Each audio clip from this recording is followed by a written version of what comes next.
If you knew what I knew, you could get 10 million subscribers within 6 months. Your first video is not going to get views. Subscribers don't matter. Views don't matter. I mean, they do. So stop sitting there and thinking for months and months on end and just get to work and start uploading. Everything you want as a creator comes from making the best videos possible and thumbnails. MrBeast shares his best YouTube advice all the way from title and thumbnail secrets to growing a channel on YouTube.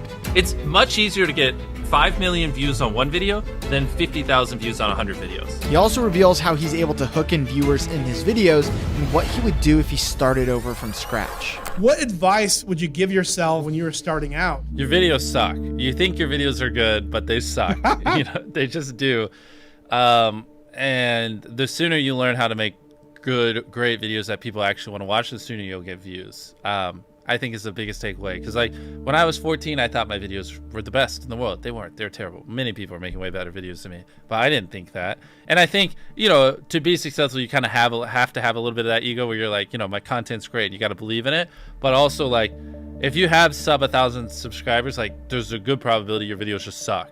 They just do. And you need to make hundreds of videos or 100 videos. I don't know. It depends on the difficulty of your videos. Improve something every time and just like get to the point where they don't. When you make good content, you'll blow up. It's not the algorithm. It's not anything. It's just like me and most people who are in my position, you just make terrible videos. And that's okay, because you got to make a bunch of videos and improve over time to be great. Like you don't just pick up a baseball and become an MLB level athlete within a year. You know, it takes many years, and YouTube's kind of the same way. A lot of people get analysis paralysis and they'll just sit there and they'll plan their first video for 3 months. And yeah, any of you listening, especially if you have 0 videos on your channel, your first video is not going to get views, period. It's not. Your first 10 are not going to get views. I can very confidently say that. So stop sitting there and thinking for months and months on end and just get to work and start uploading. Like all you need to do, this applies to people who have not uploaded videos but have dreams of being a YouTuber, is make 100 videos and improve something every time. Do that. And then on your 101st video, we'll start talking like maybe you can get some views, but you know, your first 100 are gonna suck. There are very freak cases like Liza Koshy or Emma Chamberlain who have really good personalities and it doesn't take them as many videos. And it's just like people who are 7'5" and making the NBA. Like, yes, there are freak cases you can find, but for the average person like us, you know, who don't have these exceptional personalities and, you know, backgrounds in filmmaking, just make 100 videos, improve something each time, and then talk to me on your 101st video. How do you improve something each time? The second one, just, I don't know, put more effort into the script. The third one, try to learn a new editing trick. The fourth one, try to figure out a way that you can have better inflections in your voice. The fifth one, try to, you know, study a new thumbnail tip and implement it. The sixth one, try to figure out a new title. There's infinite ways. That's the beauty of content creation online. There's literally infinite ways, from the coloring to the frame rate to the editing to the filming to the production to the jokes to the pacing to every little thing can be improved, and they can never not be improved. There's literally no such thing as a perfect video. What YouTube wants is they want people to click on a video and they want to watch it. Like at its core, that's what it is. Now you can like draw little lines and go as deep as you want into how to get people to click and how to get people to watch. I mean, essentially by studying the algorithm, you'll learn that you're more studying human psychology, right? What do humans want to watch? Anytime you say the word algorithm, just replace it with audience and it works perfectly. Like the algorithm didn't like that video. No, the audience didn't like that video. Literally, that's it. If people are clicking and watching, then it gets promoted more. And that's literally all the algorithm does, is reflect what the people want to a T. And if you deny that, you just make terrible videos and are trying to find a scapegoat. What makes for a good title? Short? Not just short. It's also, if someone reads it, are they like, do they have to watch it? Is it just so intrinsically interesting that it's just gonna with them if they don't click on it? You know what I mean? Ideally, it's a title also that, you know, because the titles don't live in a vacuum, right? So it has to lead into the content. So ideally the title represents content that you would want to watch for 20 minutes. So if it's a 20-minute video and the title is I stepped on a bug, the click-through rate is going to be much lower than if it was like a 5-second video. Like even nuances of the length of the video based against the title will affect whether people want to click it, because sometimes they just don't add up. I mean, it's that, yes, ideally you want it below 50 characters, because above 50 characters on certain devices, you run the chance of it going ... So like I took a light pole and I saw how many dollar bills I could stack on top, and they would just go ... because it's too long and it can't finish it. And that's the worst thing, because then people don't even know what they're clicking on. And so it's going to do even worse. Short, simple, ideally, and just so freaking interesting they have to click. And it is a good segue into the content, and it represents the length of the content. The more extreme the opinion, typically the higher the click-through rate. If you can like pay it off in the content, then it just supercharges it. So like, Oh, so you have a kind of estimate of the extreme. like this water, right? You're like, Fiji water sucks. Yeah. That would do fine. But if you said Fiji water is the worst water I've ever drank in my life, Yeah. way more extreme opinion would do way better. But you have to deliver.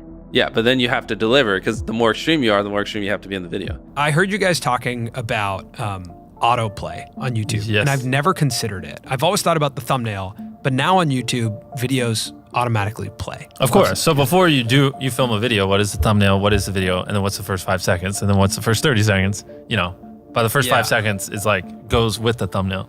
Because it's possible that people open YouTube and They don't see even- it. They don't Especially even see the for thumbnail. us, because like for so many people I've watched hundreds of our videos, when I upload, I am first on your homepage. So like you just literally don't even see the thumbnail because it autoplays so quickly. So like the thumbnail is irrelevant. I have to like visually convince you to click on the video. Wow, that's so interesting. Yeah, that's why we go so hardcore. Dude, that's so crazy. So do you consider also captions in those first 5 seconds? Because Of people course, aren't all watching of it. with Yeah, audio. everything. Everything. Yes, 100%. Wow. So those first 5 seconds, that hook is now even more important than it ever used to be. Oh, 100%. Yeah, before it was important because you had to convince people to watch. Yeah. Now you have to convince people to click and watch at the same time Whoa. with the first 5 So seconds. that's driving CTR now too. Yeah. It is, Interesting. 100%. Wow. I roast that a lot of people who like have boring first 5 seconds. It's brutal. Your title and thumbnail set expectations, and at the very beginning of the video, to minimize drop-off, you want to assure them that those expectations are being met. If you click on a video where, of his, where it's like, Tether is a scam, and then at the very beginning, he starts talking about literally anything else, then you are like, oh, this is bull. This isn't what I clicked on. But if at the very start of the video, you go, Tether is a scam, and I'm going to teach you why, then it's like, okay, you match the expectations. So at the very beginning, match the expectations, and then you want to exceed them. So you want to assure people that what they clicked on is what they're getting, and then blow their mind and be like, but you're also getting even more. That's how you lower drop off, which a lot of people, sometimes it takes them like 20 seconds to really meet the expectations. And so you lose, like, that's where you're going to lose everyone. Everyone's videos start like this, and then it levels off. So you want to reduce the amount of people that click off on the audience retention graph. I hope you're popping up graphs while I'm saying this, so it's easier for people to visualize. We really should drill this home because like the number one thing is like retaining as many people as possible at the start. Because like envision a chart where you lose 35% of your viewers in the first 30 seconds, and then envision one where you only lose 20%. That's 15% more people that are watching, throughout the video than not. And it's not like you made the whole video like a bunch better. You just had a more strategic intro that hooked them.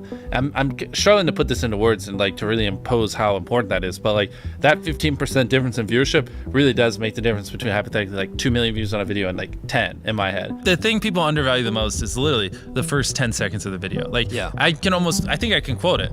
I tied up an FBI agent and I have $100,000 in this bag. Here's a knife.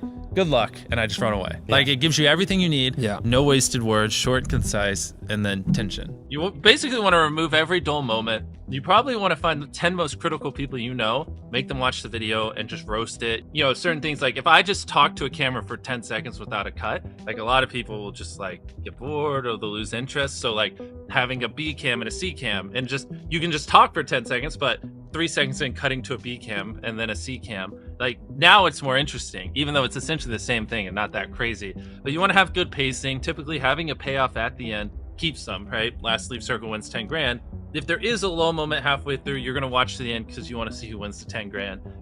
So having a good payoff at the end. How do you keep viewers watching and happy with the video? I would say just give them why they clicked, tell them why they should watch, and then just stick on topic. Like that right there isn't even super complex, but that would already put you in the upper echelon of YouTube. It's hard for a lot of people. People, for whatever reason, like they just drag it out. A lot of vlog channels do it. It's like eating $100 ice cream, and they'll be like, I'm gonna eat $100 ice cream. But first, and then it's like earlier in the day, and it's just stuff that has nothing to do with what you clicked on. It's like them birthday shopping for their mom. And it's like, that's not why I came here. Now, if you're looking to grow your YouTube channel, I gotta tell you about this before we get into the rest of MrBeast Genius Advice. And that is that we at Think Media are doing a free YouTube challenge to help you grow your first 1,000 subscribers on YouTube or make your first $1,000 on YouTube. To sign up for free, all you have to do is go to tube1kchallenge.com or check out the link down in our description. During this free challenge, Sean Cannell, the founder of Think Media, is going to be showing you guys how to grow your YouTube channels and make money online with YouTube. So click on the link to sign up today or to check out when our next challenge is going to be. Okay, let's get back into the video. What's interesting is the longer people watch something, the more likely they are to keep watching. So you don't have to try as hard in the hypothetically back half of a video as you do in the front. Like even right now, we're so deep into this where a lot of people listening are probably just going to keep listening relatively close to the end unless we just have a really boring part of this conversation because they're just in it. They're immersed. And so a big, like, to really boil it down to a simple level, you just want to get people where they're immersed in the content and then just kind of hold them there. The thing is, it's all knowledge. It really is. And like every time I say this, people debate it to the end of time on Twitter, but I don't care. Like I could start a new channel tomorrow with not using my face or my voice, like without ever promoting it. And in 6 months have 20 million subscribers. I just could. Yeah. It's purely knowledge. Like if you knew what I knew, you could get 10 million views a video and you could get 10 million subscribers no matter where you are right now within 6 months. It really is just knowledge. And I can already tell you 90% of the people watching, they don't agree with that. They don't. And everyone has excuses and they're always like, nah, YouTube just doesn't work like that, Jimmy. You don't understand. But I mentor a lot of people. I see it even to this day. I still see it all the time. It is possible. It is simply knowledge. And the second you accept that it is knowledge and you start your, for me, 10,000 day journey of learning, for you, whatever it is, if you want to be less hardcore, and like actually figuring out, you know, what makes a good video, what does my audience want, how can I elevate, and then you take that knowledge and you just assume that I will never understand what the perfect video is, and every single day I just need to be devoted to learning as much as possible and improving as much as possible, and I got to improve every video as much as I can. Then there you go. There are tons of viral ideas that people can do that don't require money. It does not require money to go viral. Like at one point, one of my most viewed videos was like spending 24 hours in a desert. We just grabbed a tent, some stuff, and we went in the desert. And it got like 60, 70 million views. I have so many videos where we spent hardly any money, like the no food one, or I'd have to pull up the channel and go through it, that have gotten tens of millions of views, and they would have gotten 10 plus million views even on a small channel. So people who say, oh, well, I could be MrBeast if I had money. Well, A, I didn't start off with money. I was poor. I had no money, and it took me like 7 years just to buy a camera, saving up from YouTube. And B, some of our most viewed videos, literally, like anyone can do. The best way to get views, in my opinion, I think it's better to really focus on quality if you're a very small YouTuber, and you can upload a video a day and like all the videos be average, and like none of those videos will really stand out. None of it's like epic enough where like the algorithm's gonna go, oh, this video is good, like we need to spread it. I feel like a lot of small YouTubers, they just post like videos that aren't bad, but they're not great, and they just do that, and none of them ever pop off, so they never get an audience. Where it might be better to like,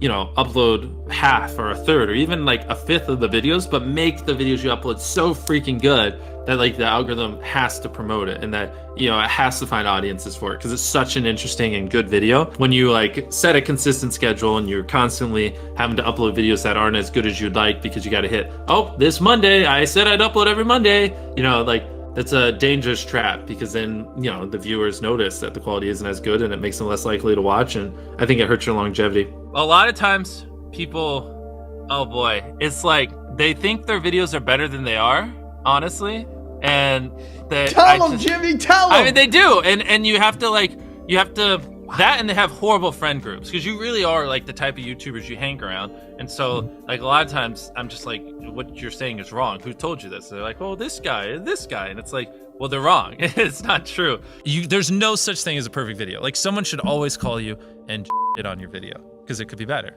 Like that's because imagine if someone does that every video and you upload hundreds, if not 1,000 videos over the next 10 years, and every single time someone's critiquing you and you're applying what they're critiquing. Like imagine the compound effect over that time span. It's invaluable. People think it's like, oh, well, it's all like CTR and stuff like that. But a big thing that everyone underestimates is it's what was your experience with your last video? If people loved the last video of yours that they watched, they're more likely to watch your next one. For the YouTubers watching this, when people watch your video, they go, okay, that was good, but like that's enough of you for the day. Like it was all right, right? Whereas what you want is them to go, holy crap, that was crazy. Oh my God, what's that? Holy crap, that was crazy. Oh my God. And they watch 10 videos. That's what you're going for, that data can't describe.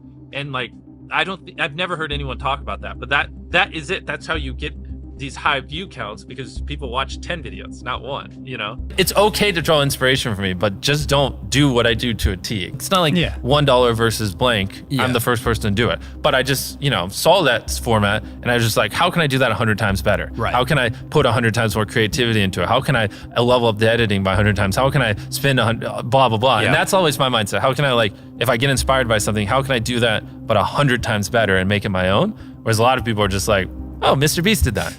I'm just gonna do it. Yeah, how do I make a good thumbnail? How do I get people to click my video? You want it to be simple. You want them to be able to, like, when they're scrolling through their suggested or homepage or whatever touch point, you want them to instantly be able to understand what you're conveying.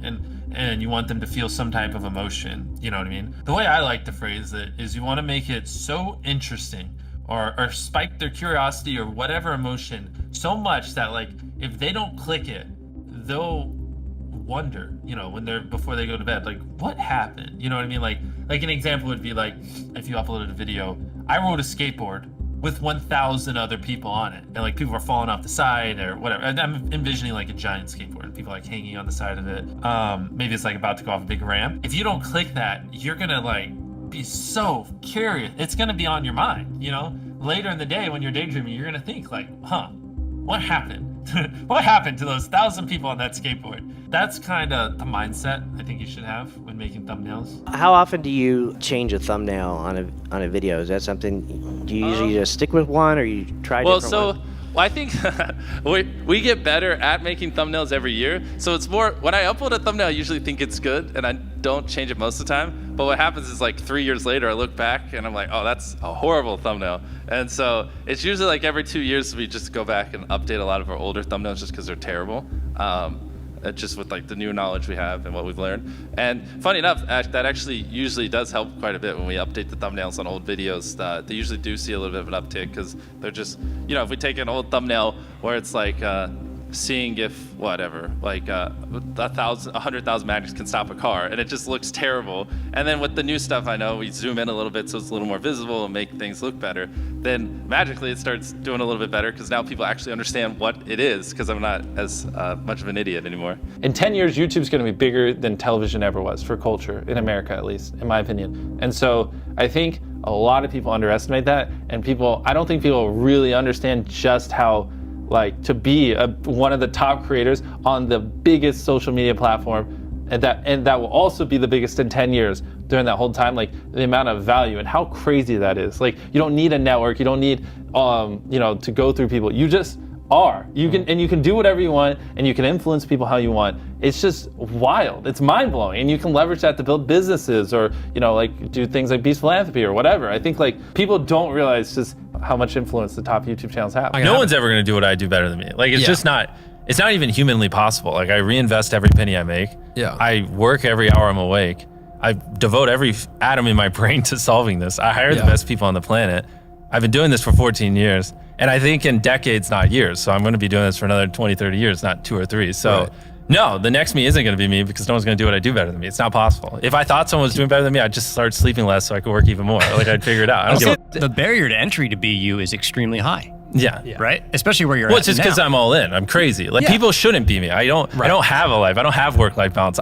My personality, my soul, my being is making the best videos possible, entertaining my fans as best as I can. Like, that is what exists on this planet. And I don't recommend it. You know what I mean? Like, you should have work-life balance. You should not devote your entire life to this one thing. Like, go have fun. Like, you know, I'm miserable a lot of times. I have a mental breakdown every other week because I push myself so hard. Like, I don't recommend it, you know. What do you think gets us to 1 million subscribers? Well, subscribers is an arbitrary number. Okay, so that doesn't matter. Million views a video. No, you should ask me, what helps us make the best videos possible? That's the only question you should ask me. Subscribers don't matter. Views don't matter. I mean, they do, but all that comes. Everything you want as a creator comes from making the best videos possible, and thumbnails. But it's easier to, you know, make thumbnails. The video part's the hard part, and that's the thing that you're known for. Ask, how can I make my videos better? Do that every single day for years, and then you'll probably get views.